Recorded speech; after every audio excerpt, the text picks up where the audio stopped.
Bom dia, turma do sexto ano. Aqui é o professor Vitor, professor de História.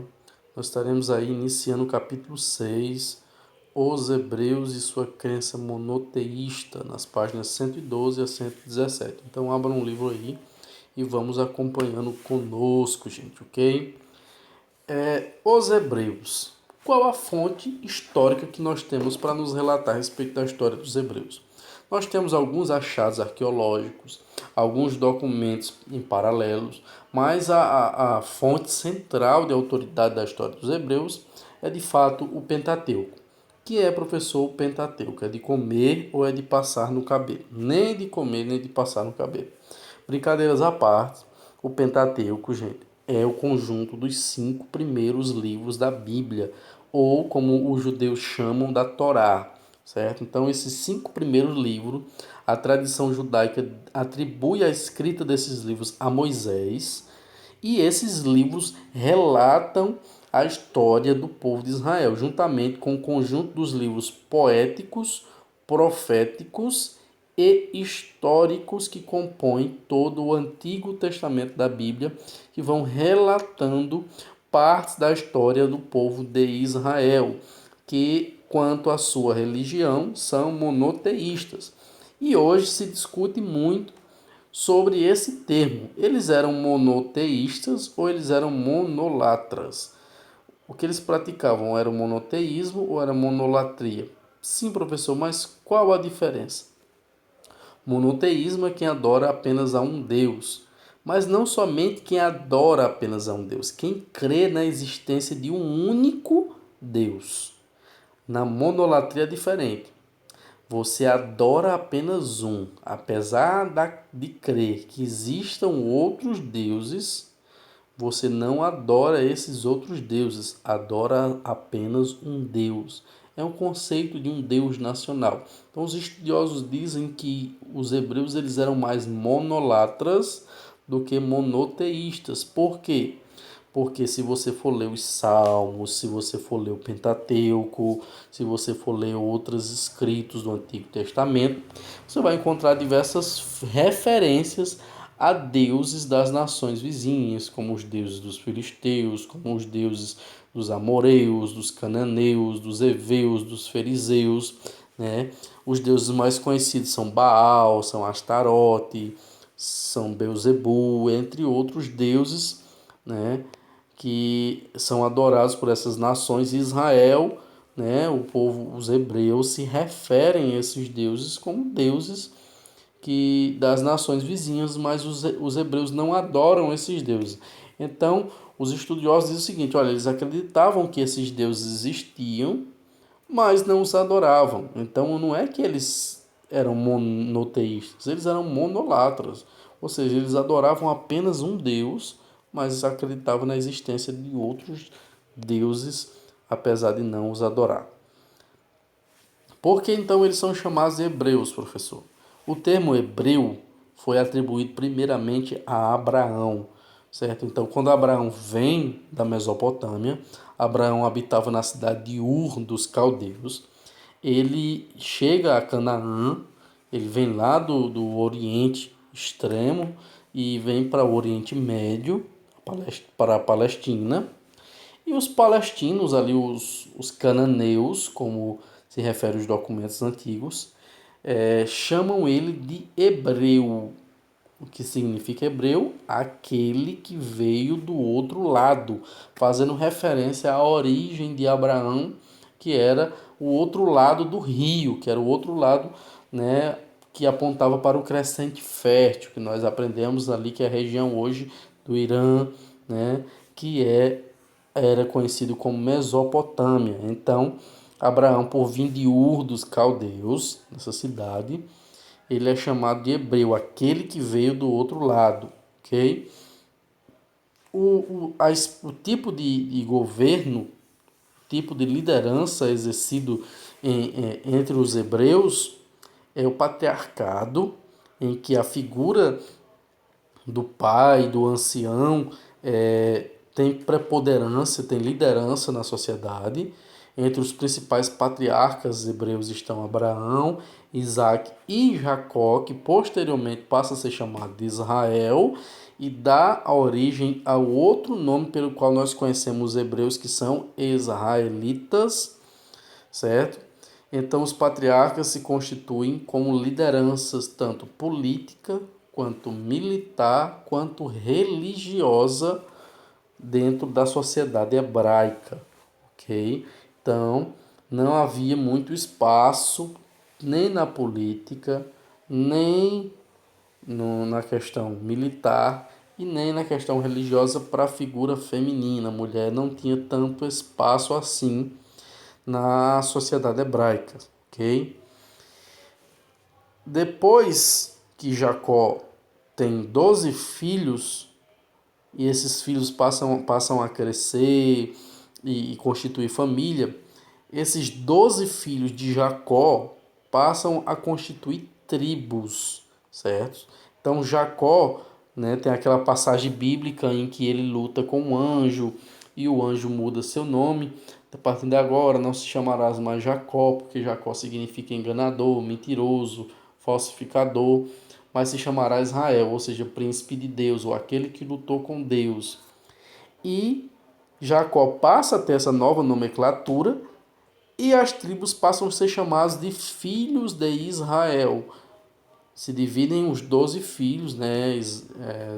Naftali, Zebulon, Judá, Benjamim, entre outros, são 12 tribos que compõem agora a país, a nação Israel, certo? O Deus de Israel é chamado de Jeová ou Iavé, apesar que no original hebraico o nome de Deus não tem vogais, só tem consoantes, ok? As vogais foram acrescentadas pelos estudiosos que estavam trabalhando na tradução do Antigo Testamento. Então eles acrescentaram vogais para poder dar sonoridade à palavra, mas a palavra não havia nenhuma sonoridade para ela, porque não tinha vogais, era apenas consoantes. Então foi criado duas formas com acréscimo de vogais, que são conhecidos no português como Jeová ou Iavé. Ok, gente? As duas nomenclaturas significam Senhor. O profeta e líder mais conhecido dentre os hebreus, de fato, é Moisés, que é aquele que lidera uma campanha, né, contra a opressão egípcia e tira Israel do Egito. A gente vai já entender como foi que os israelitas foram para parar lá no Egito, ok?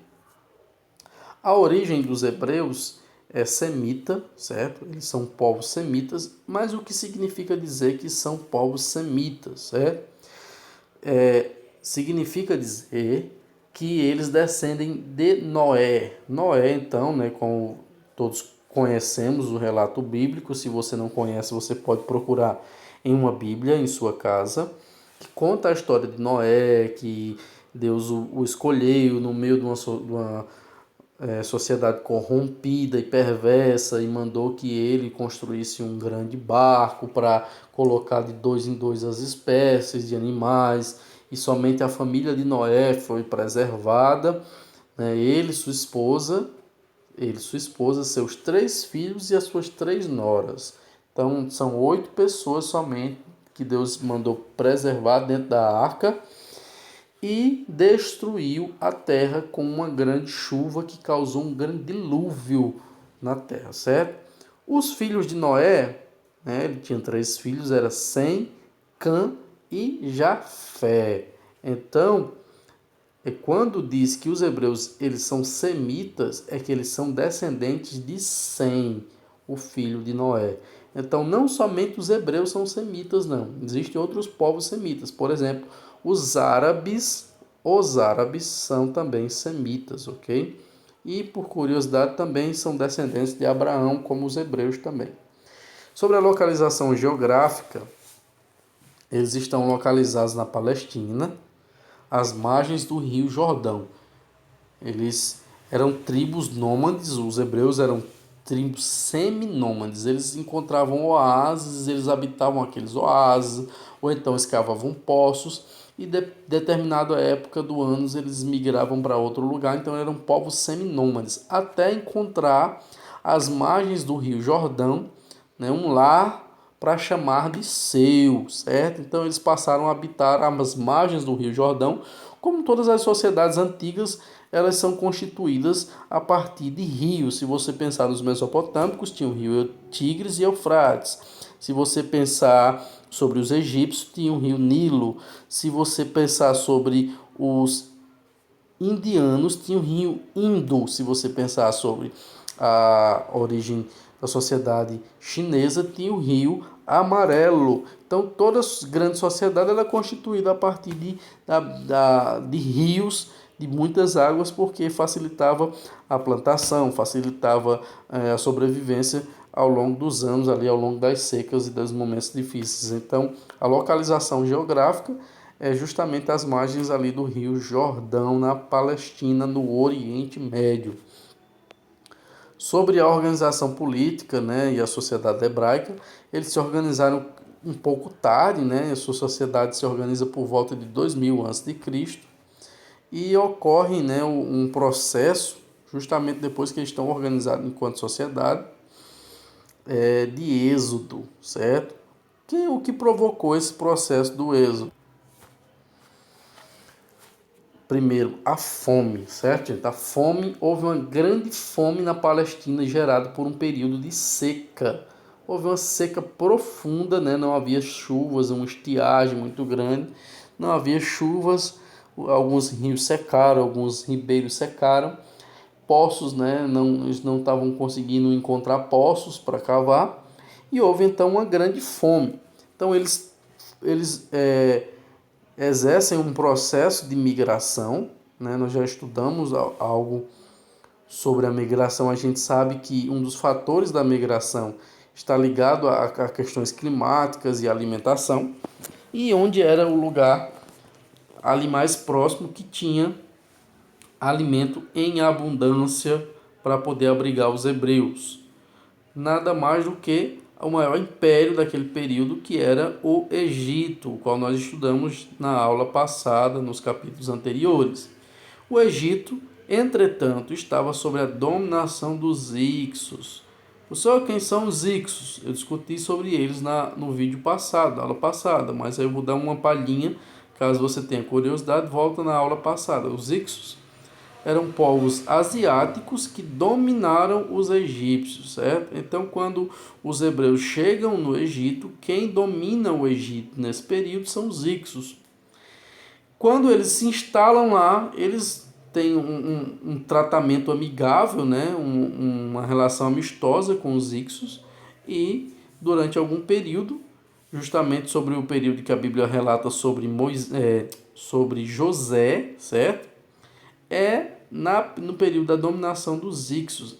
Mas os egípcios, como nós estudamos na aula passada, se erguem e expulsam os Hicsos do território egípcio e dão vida, né? dão cara a um novo império egípcio. E nesse período eles acabam, né, se desgostando dos hebreus, porque segundo o entendimento egípcio, os hebreus eles em nenhum momento se colocaram ao lado dos egípcios contra os Hicsos. Pelo contrário, parecia ter uma relação muito amistosa com os invasores do Egito. Então, quando se levanta o novo Império Egípcio, eles impõem um período de escravidão sobre os hebreus. Ok? E nesse período, né, nasce uma criança e ocorre lá uma profecia no Egito que uma criança dentre os filhos dos hebreus iria libertar o seu povo.